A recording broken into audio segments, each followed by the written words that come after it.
I remember running through the airport with my daughter and my husband, just thinking, God, please do not close the gate. I didn't think there was any chance we were making it on that plane. I didn't know what the future held for my daughter at that point. Didn't know what to do next, to be honest. I felt helpless. We first knew Peyton had problems with her kidney when I was pregnant. After she was born, she was getting dangerous kidney infections. Doctors wanted to go in right away to correct the issue. When you have a sick child as a parent, there's nothing else in the world that matters. That's all you think about on a daily basis. You just want that child to be better. So we needed to get Peyton to Cincinnati because she was having surgery literally the next morning. The weather that day for South Texas was about as cold as it gets down here. Snowy, sleeting. So it was pretty much a nightmare trying to get out of McAllen just to get to Houston. So we landed at Houston at 7:50, and the flight to Cincinnati was taking off at 8 p.m., so we had 10 minutes to get there. And folks on board sinker number 5. The stakes were high for this. There was no other option that night to get out. I had 6 people with really tight connections coming in. Kept the door open as long as I could. Decided I had to close the door or else I was going to be taking a delay. I saw the door was closed, but I could see through the window that that plane was still there. I went into full panic mode when the person at our gate wasn't there because he was actually shutting down the airplane door.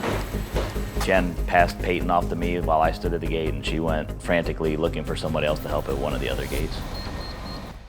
And that's when I saw the gate agent come through the door.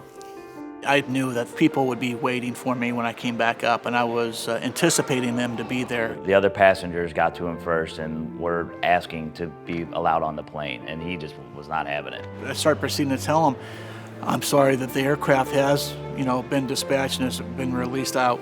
And that's when I stepped forward and asked Stephen, is there anything you can do to get us on this plane? My baby's having surgery tomorrow, and we gotta get back.